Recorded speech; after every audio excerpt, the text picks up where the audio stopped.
A taxa de desemprego no país não deve dar trégua tão cedo. E isso não depende de quem vencer a corrida presidencial neste ano.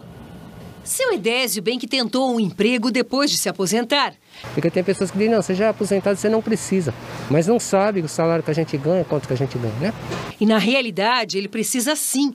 Com 5 familiares desempregados e recebendo hoje metade do que ganhava na ativa, o jeito foi completar a renda entregando panfletos.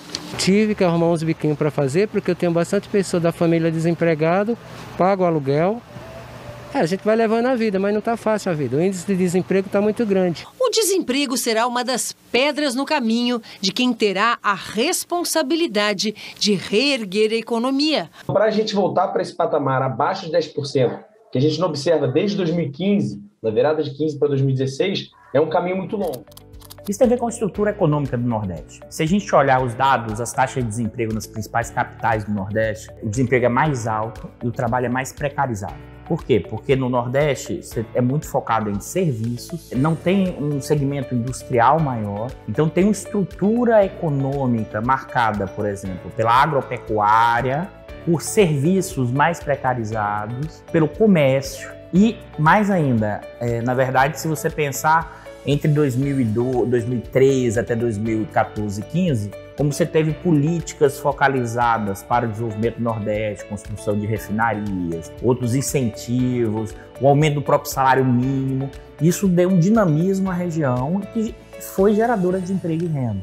Mas, sobretudo depois de 2015 e 2016, com o golpe parlamentar, com a queda do salário mínimo e da renda, a região mais afetada com isso foi a região Nordeste.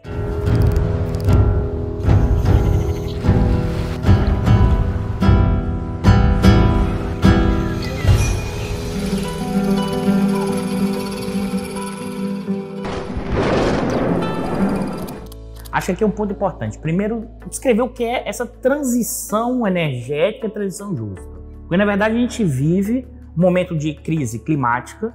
Essa crise climática tem a ver pelo aumento da emissão de hidrocarbonetos associados à fonte primária, petróleo, gás e ainda carvão, que é uma fonte significativa no mundo, o que tem aumentado a temperatura da Terra e gerado todos os problemas ambientais e de vários desastres, que seja de muita chuva ou que seja de ampliação, de desertificação de regiões que geram seca. Então a gente tem uma crise climática que é efetiva e é real. E que, na verdade, todo o debate sobre a discussão é: precisamos superar essa crise climática fazendo uma transição energética por 2 dimensões. Uma, pela ampliação de fontes primárias renováveis, solar, eólica e outras fontes renováveis, né?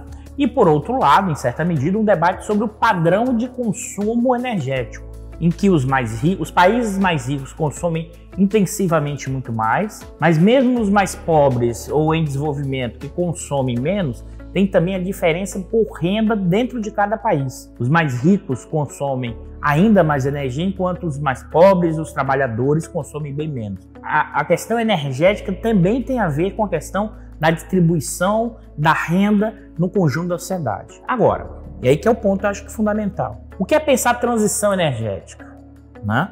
A transição energética, nesse momento, ainda tem custos de produção maior do que as fontes tradicionais.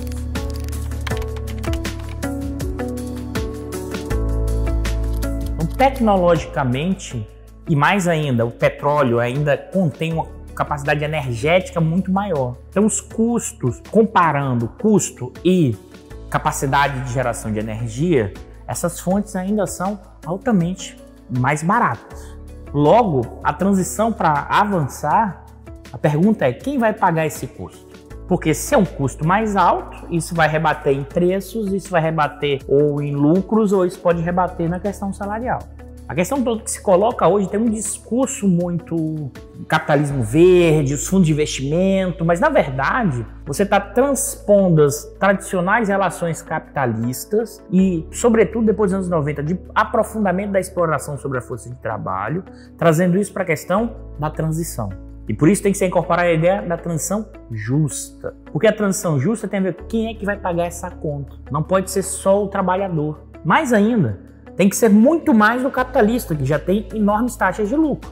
Então, aqui acho que é o ponto fundamental para entender esse debate, que é olhar a transição energética caminhando e necessária com uma transição justa. Mas isso só é possível com o Estado.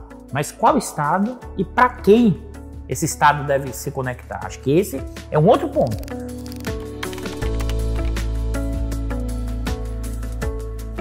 Porque o Estado ele não nem tem uma autonomia plena, pode tudo, ou seja, o governante de plantão, quando senta na cadeira, ele não consegue fazer tudo de forma voluntarista da sua cabeça, e por outro lado, o Estado também não é só um Estado capturado a partir dos interesses capitalistas. O Estado é um locus, é um local de disputa de interesses, de disputas de processos. Para o Estado construir uma política energética justa, incorporando a questão da transição, significa reconfigurar políticas e tem que ter pressões dos movimentos populares, dos movimentos sociais para colocar sua pauta, sua agenda. Por quê? Porque hoje, se a gente olhar, por exemplo, o Nordeste e mesmo a Bahia, tem uma forte expansão do investimento em energia renovável. O investimento no sentido de novas fábricas, novas unidades. Mas o impacto da geração de emprego e renda no Nordeste, com esse investimento, é menor do que o emprego gerado no conjunto. Por quê? Porque vaza a renda para o exterior. O que é isso? O emprego é gerado aonde? Na China. Porque, por exemplo, 90%, 92%, 95% das placas fotovoltaicas são importadas da China. E isso representa, às vezes, 40%, 50% do investimento do projeto. Então, você tem que pensar formas de intervenção, políticas de conteúdo nacional, a possibilidade de como reestruturar o setor. A ideia de que o mercado levará para uma transição energética justa é impensável. É levar para uma transição, ao custo, sobretudo, em cima do trabalhador. Se deixar o mercado, quem vai pagar essa conta é o trabalhador, mas isso dificilmente você conseguirá e vai aumentar as pressões sociais. Tem que ter Estado, mas qual Estado? O Estado tem que ser pressionado pelos movimentos populares, pelos movimentos sindicais, para ir direcionando uma transição energética mais justa.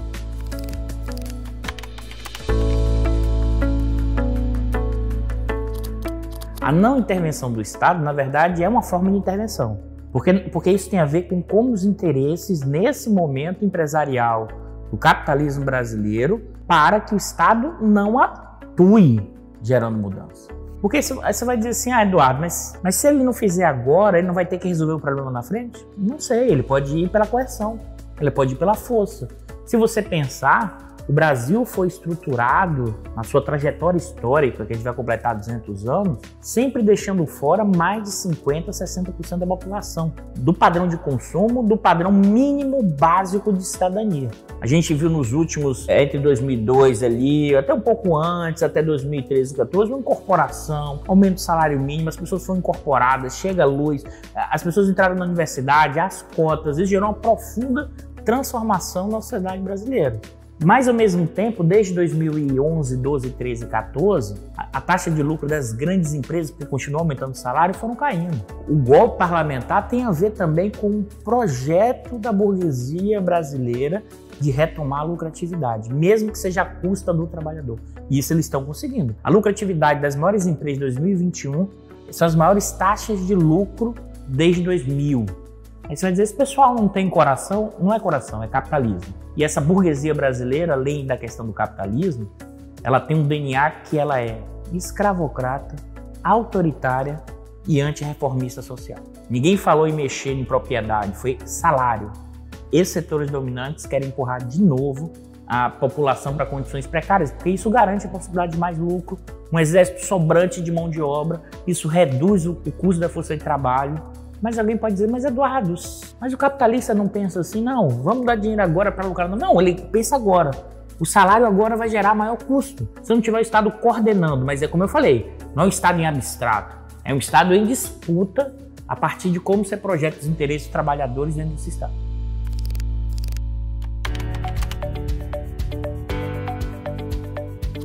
Parafraseando Guimarães Rosa, o Brasil está na rua, no meio do redemoinho, sendo jogado para todos os cantos e todos os lados. Mas tem gente ganhando no meio do redemoinho, e ganhando muito. E tem uma maioria enorme perdendo muito e sendo empurrado para a fome e para a pobreza. Mas o próprio Guimarães, no seu livro, o redemoinho é um caminho também e o próprio livro é uma travessia, é um caminho, uma transição, um caminho de reconstrução. É reconstruir. Eu acho que o termo melhor é refundação. A gente precisa de refundar, não é reconstruir. Porque tem coisas que precisam ser novidades. E para isso tem que ter ousadia, coragem e invencionismo. Não sei se essa palavra existe, mas e por quê? Porque o desafio será enorme, porque essa burguesia nunca ganhou tanto. E o principal candidato hoje, que é o Lula, para mim está muito claro, desde 6 de setembro do ano passado, tem 5 coisas que para mim ele está colocando como estratégia. Mudar a política de preço da Petrobras, reconfigurar ou desfazer ou mudar, né, a reforma trabalhista, colocar o pobre de volta no orçamento, o rico no imposto de renda e aumentar o investimento público. Alguém poderia dizer, mas Eduardo, isso é um programa, vamos dizer assim, um social-democrata tímido.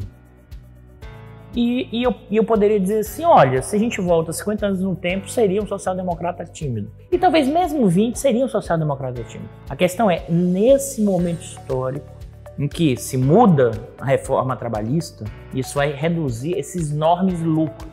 Se muda a política de preço da Petrobras, que foi distribuído de lucros e dividendos 48 bilhões só no primeiro trimestre, isso muda.